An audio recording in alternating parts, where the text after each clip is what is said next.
All right, boys and girls, you can probably tell where we are. Just outside of Mountain Home, Arkansas. In what town? We're in Midway, Arkansas. What's the population of Midway, Arkansas? Oh, I have no idea. It's not incorporated. Oh, okay. All right. So we're with Mr. Rick Pierce, president of Bass Cat and Yardcraft. Thanks for having us up. So we've had an interesting relationship through this review process. Yeah, we have. We started off with the first video just afterwards. Y'all were my guinea pig. Number one. And you reached out, and what'd you say to me? Oh, I didn't say a lot. I said you get better. He did. He said, you did.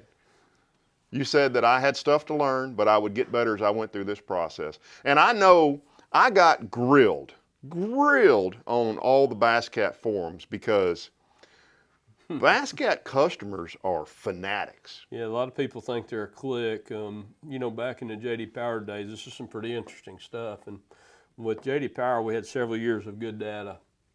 And so I know you don't have all day, but we'll spend one thing. We had a 93% loyalty.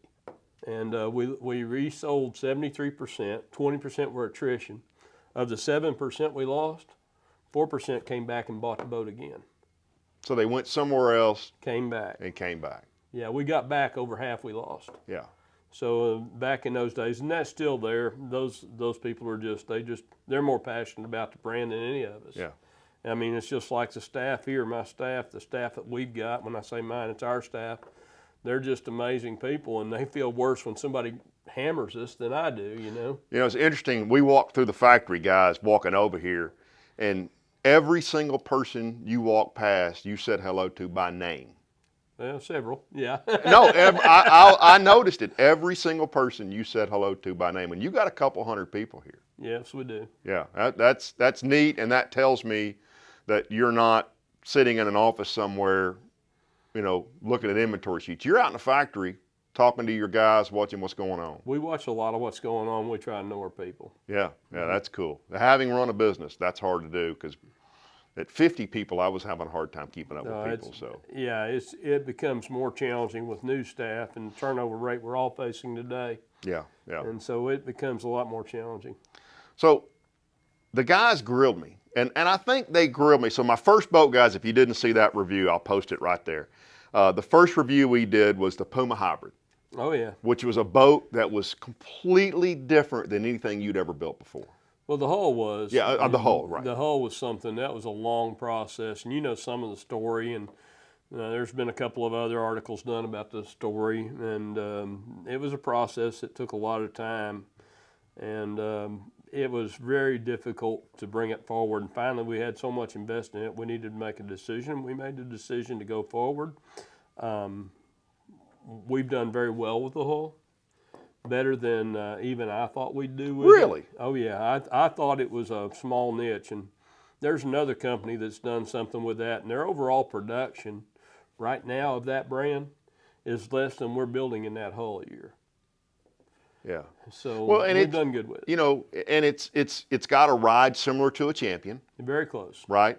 And there is, I mean, to this day, guys are selling Champions around Rayburn and Toledo and other big lakes for more than they bought them for. So there was obviously a demand you saw for that particular style of ride, and it's not for everybody. Well, a lot of people grew up because their dad had one, and they were affinity to the brand was there, and there was a mystique around Champion that some of it was viable and real, some of it wasn't. Some of it was this building a little glitz and glimmer boat instead of a guts boat. And so the guts part's probably the weakness in a Champion, but the glitz and glimmer was what got all of them to the table, you know. Yeah, there was a lot of things going back to the 70s they did that were just trying to be really more of a bling boat. Yeah. And so that brought a lot of those loyalties out on Champion, and definitely we did our share with it. Right. Yeah, it's a neat boat. As we talked about, it wasn't the boat for me because I like a wider, more stable platform. And that was what's interesting, was through all those guys tearing me new ones, they also said, you need to look at. And they always said either the Jaguar or the Lynx, and I wanted something that would still be pretty quick with a 250 on it. And that's what led us back to the Lynx, which is what we're going to look at here today. Well, Jag runs really good, but it's just awful big boat. It's a big old boat. Definitely the biggest overall bass boat in the market. Weighs It's more. 22, how big? It's just over 22. And the beam, we kept that beam as the old hull because we already had a good hull. And it's a new version that next year we're going to bring out what we call a soft touch series. And so the Jag was the first of the soft touch series. Okay. So it's a lot different in ways than the other hulls we build. How so? Little things mean a lot. Okay, all right. Yeah, That it was doesn't take much to. That was Dan Quayle. Allow me to evade you. He's not ready. He's not ready to talk about it just yet. That's okay. Little things do mean a lot. You can make small changes that bring a lot of differences to a hull, and we've tweaked them in 16 30-seconds of an inch in places. No kidding. And that Jag's not a major change, but we've really learned a lot, and we're going to carry that forward. Yeah, yeah. So, tell me about why you built the Lynx. Well, we were getting beat up pretty good by the 21-foot guys because we were about 20 foot 4 or 5 inches, you know, and so they wanted a 21. And it doesn't matter that we're right on the nose of the boat fishing and we've got more beam at the bow of the boat. You know, they want these big wide boats and they want 21. So there's this world out there that wants wide. A lot of it has to, yeah, you're one of them, yeah. And so the Lynx came about because of that.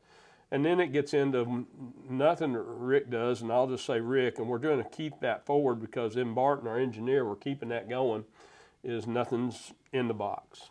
Anybody can put 4 boxes in a boat, make them square, and you really don't have any different other than the brand label, you know.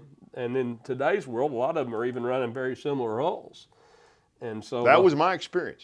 Yeah, they're very similar. And so we're out of the box on the hull, we're out of the box on the design, and so with the Lynx, it gave us the opportunity with Beam to do some cool stuff like the rod box and the little day-use box in the middle of it, and trying to get a net scabbard that we want in it. So we had to create a whole new view, you know.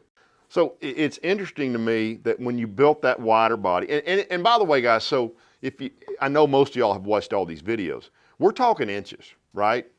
I mean, most of these boats are there's only a variance of 2 or 3 inches in beam. Now, how far the beam goes forward, there's a big difference in a lot of boats. We pushed that beam forward on the Lynx quite a bit. You did, yeah. So as you guys know, I measured the beam on these boats from a fishing perspective. For me, is where that seat hole is. That's just where I picked to do it. And that boat's is basically as wide as the boat I'm coming out of. But when you conceptually came up with that boat, what were you thinking about how far to carry it? And how much does that impact performance too? A lot, because that hull we did a lot with, Ken. We've got basically 4 different depths in our hulls. So on the Lynx, actually 5 if you want to go to the Era. And on those 20-foot 250 series, because the Era is a narrower, shallower body. The Puma FTDs are more of a standard hull platform. Then we stretched them out, and the Caracal, Lynx, and Jag actually deepen all 3. So they're all deeper hulls. So you start at Caracal, which is a step up, and then you go to the Lynx, and then we go to the Jag, which Jag's got 7 more inches. And I don't know if you wait. Help me understand when you say depth. What do you measure? Actually, via the hull. Okay. Actually got more depth in the hull. So the hulls are deeper. And so we wanted that deeper hull. And we stopped between the Caracal and the Jag on them. And so the hulls aren't just wider, they're deeper. So does that give you better rough water performance when you go with a deeper hull? It won't get you wet. Okay. Yeah, that's one of the big challenges. We wanted to get it where it's running in big water. But as you make that deeper, do you slow down? Yeah, you slow down. But another thing we did unique in the Lynx is it's almost, it's the longest running surface we build. So I think on a Puma FTD, I think it's 18 inches from memory longer than a Puma FTD running surface. So the flat of the bottom's longer too. So we stretched it out quite a bit. And when y'all do that, is that mostly trial and error? You're just... Well, we've done it a long time, so we can make some pretty interesting changes that, you know, you kind of, you know, it's like a builder can build a house without a footprint. He can go build a house. Yeah. And so we kind of know what we want to do with a boat the same way. That we know where the bathroom's going to be. We know how to put everything in there. This is going to be the bedroom, and the kitchen sink's over here. And so a builder can design that house in his head that way, and we can do that with boats too. And so we started working on the aspects of where we wanted it, and length of the boat and the hull, and we just wanted a little longer hull. And The challenge back when we did the Lynx was the two-stroke engines. How so? They don't have the torque we've got today. So they were a totally different mid-range and top end. So one of the things we did in 21 is we took the bite out of the hull to get that torque, offset that torque. So 21 Lynx is a little different than the 20 model. So faster come out of the hole better? No, actually a whole shot's different. Mid-range is better. We improved the mid-range. Okay. And that really had to do with that torque. And if you improve mid-range, do you also therefore improve miles per gallon? At the mid-range, but not on top end. Okay, yeah, all right, Yeah, interesting. top end's not touched. The top end of the boats are all the same. Yeah. So all we did is, we did affect a whole shot. Believe it or not, we actually reduced it some. Really? Yeah, because but you've got more torque now, so You can. you can, right. So we reduced the whole shot and improved the mid-range. That's interesting. I hadn't really thought through the fact that 2-3 years ago they came out, well, of course, Yamaha's been making them for a while, but when the 4-strokes came out, it changed the power curve, if you will, in those motors, and you were allowed then to tweak your hulls a little bit as well. Yeah, we've definitely with Pro XS been able to get off, and we were black motors all the way on Mercury mostly. So we're basically a primary Mercury motor company, and so that definitely led us to the two-stroke customer demand. And Mercury was amazed when they built that 4-stroke. They thought, oh, this is going to be something. All these people, that's just going to switch over. But what happened is now the demand level is just off the charts. So you've said something to me about a Verado versus the Pro XS. Explain the difference that you know and why you recommend it on a boat. Well, the offset in a Verado is what a lot of people don't realize. There's already a built-in offset in the engine in the AMS midsection. So the AMS midsection gives you a lot of offset. So we shorten the jack plate for that, so that we don't really extend the length, because you don't need the length of the jack plate for leverage like people think you do. You get cleaner water closer to the boat. Really? Yeah, you're not frothing the water. The further back you get, the more froth you have. So if you can tuck that motor up onto the back end of it. I would rather get them tight.